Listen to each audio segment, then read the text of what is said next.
એનું આજે પ્રમાણ મળ્યું છે. માણસ દીકરા શું કામ માગે છે કે પાછળ આ કાર્ય માટે.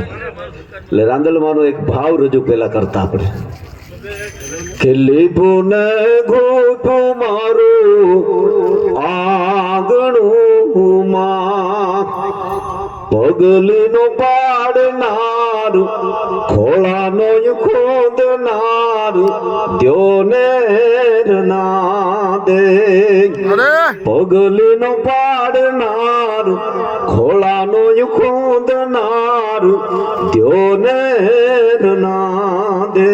હે માં, હે ભગવતી. કારણ પછી માં એમ કે શું કે ખબર? હા, કે દરણા દળી હું તો દરણા દળી હું તો ભાગ ઉભી રહી માં. દરણા દળી હું તો ઉભી રહી માં.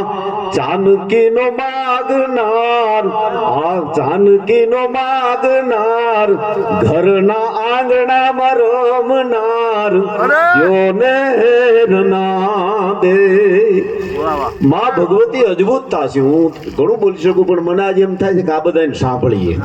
હા, એટલે મેં આમને એક બાજુ રાખી દીધા. માનું ઈ છે ભાઈ વિજયદાને બહુ સરસ માં નાગબાઈ માનો ભાવ રજૂ કર્યો. અને તો હું નથી સાંભળી શકતો મારી માં પ્રત્યેની જે કાંઈ મારી નબળાઈ હતી માટે કોઈ પણ પાસે સાંભળો. આપાભાઈ જ્યારે લખતા ને લખીને રજૂ કરતા ત્યારે પણ આપાભાઈની સાથે હું બેઠેલો ઘણો. પણ આ નાગબાઈ માના ભાવ એણે અજબૂત લખ્યા. અમારે મોણીએ પણ આવતા પણ ભાવ રજૂ છે. પણ આ બધા બેઠા જાણતલ બધા છે. માં આપણે બધા પ્રસંગો કહીએ છીએ કે નાગબાઈ માં રા માંડલિક ને હરાપીત સરાપીત સરાપીત આ બધું બધા શરાબ પીધું. માં કોઈ દી હરાપ દે જ નહીં. પેલી વાત તો માને બધા બાળક હારા. પણ એ ઘટના ઘટી છે જે કઈ એને મારે આગળ વાત નથી કરવી બહુ લાંબી. અહીંયા અમારો દેવે બેઠા છે, અમને ખબર છે ચોપડામાં એને બધું છે જ. કારણ એટલા માટે કે રા મહિપાલે 84 ગામ રા માંડલિકના પિતા રા મહિપાલે 84 ગામ નાગબાઈ માને આપ્યા હતા. સૌરાષ્ટ્રના 84 ગામ. અને બીજી વાત જો કરું ભાઈ મુકેશ, તો આ આવડ એક ડગલું સૂરજનારાયણને ન ભરવા દેતી હોય તો એ જ વંશમાં આ નાગબાઈ બિલખા વટવા દે? ન વટવા દે. થાય. પણ હવે આ બધી એ બધી કહાની અટપટી છે, એમાં ઊંડા ન ઉતરાય. પણ મા ભગવતી છે ને બલવાન નથી. અને ત્રીજી વાત જો કરું તો જયશ્રીદાસ માતાજી કે એમણે તો રા માંડલિકના વંશો એને પરિવારે તો તકલીફને ભોગવવું પડ્યું છે. એના કરતાં અમારે વધારે ભોગવવું પડ્યું છે. કારણ એટલા માટે કે નાગબાઈની વિદાય પછી માએ હેમાળે હાટ ગાળ્યા. આ નાગબાઈ અને હેમાળે હાટ ગાળ્યા પછી અમે 500 વર્ષ એમને મર્યા મા વિનાના. અમે ચારણ સમાજ કે બીજા સમાજને ખમકારા કરનારી મા ભગવતી વિના 500 વર્ષ રહ્યા. તમે મને પૂછો ગમુદાનભાઈ એમ કેમ મા નાગબાઈમાં હેમાળે હાટ ગાળી દીધા પછી 500 વર્ષે 500 વર્ષમાં આ હોનબાઈ પછી જ આવ્યા. એક બીજો કોઈ ન આવી શક્યો છે. 500 વર્ષ અમારે સહન કરવું પડ્યું. એટલે એ બધી વાતો અજબૂત છે. અને માય માં છે સાહેબ. હે માં તો અજબૂત થશે. પછી આપણી જન્મ દેનારી આજ તો મારી માય અમારે સામે બેઠા ઘણા સમય પછી મને સાંભળો આવ્યા. એટલે મને તો એનો વિશેષ આનંદ છે. પણ માં તો માં જ જગતમાં. હા, ભગત બાબુએ લખ્યું છે ને, હા, પણ મોઢે બોલો હું માં હરે મન નાચે નાનું પણ સાંભળે પણ મોટા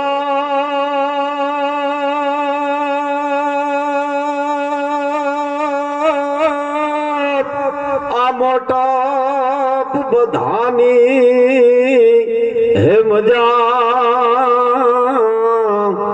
હરે મને કડવી જ લાગે. કારણ એટલા માટે ચારણો 3 પ્રકારે રહેતા.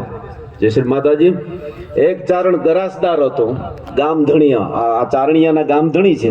તો સમયે ઝપાટ મારતી હતી હોય. અરે. અમે મોણિયાના ગામ ધણી મોણિયા, ચારણિયા, હમડિયાળા, દાતરાણા, આ બધા મોઢડા, આ બધા ચારણોના ગરાસના ગામ હતા. ગરાસદારો ચારણ, એક ગરાસદાર ચારણ, એક માલધારી ચારણ અને બીજો રાજધારી ચારણ. 3 પ્રકારે ચારણો રહેતા. અરે અરે એક રાજમાં રહેનારો ચારણ, રાજને સલાહ આપનારો ચારણ હતો. એક માલધારી ચારણ, ગીરમાં જે નેહડા મારીએ ન્યાય જગદંબાઓ જન્મી. અરે એની વાતો તો આપણે શું કરી શકીએ, પણ ભગવતીના છે એટલે મારા ચરણમાં જવું પડે. એને હે જગજનની એવું ગાયું અને માનો આ પાછો ભાવે એવો રજૂ કર્યો. અને બીજી વાત એ છે, હું કીધે રાખું અહીંયા રાંદલમાના, કારણ કે દડવાના સેવકો અહીંયા ઘણા બેઠા હશે, એમના ત્યાંના સાનિધ્યમાં રહેનારા બાપુ બેઠા છે, પણ તમને અનુભવ છે ને મને અનુભવ છે. આપણે એક વાત કરીએ કે આપણે ગાડી લઈને બહાર ગામ જતા હોય, સાગરદાન બહાર ગામ જતા હોય અને એમાં 4 વ્હીલમાં એક વ્હીલમાં હવા વહી જાય એટલે પંચર પીડ્યું કહેવાય ને, કે હા ભાઈ પંચર પીડ્યું. આમાં પંચર પીડ્યું એટલે હવા વહી ગઈ. હવા તો ન્યાય હોય પણ તમે ભરી ન શકો.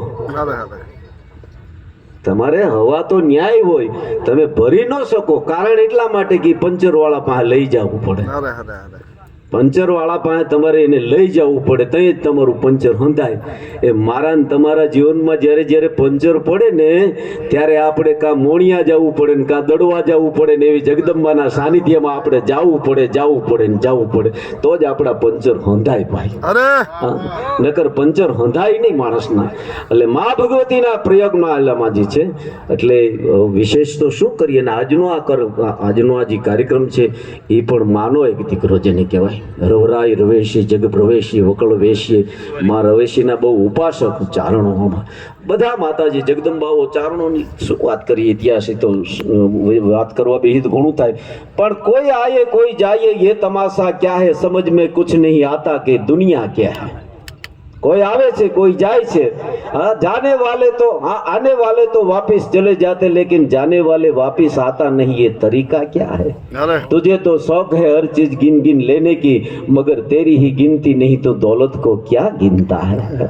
અરે કોઈ પૈસાની કોઈ કિંમત જ નથી, હા માણસની કિંમત છે. અને આ એક કવિ, અમદાવાદના એક કવિએ તો બાપુ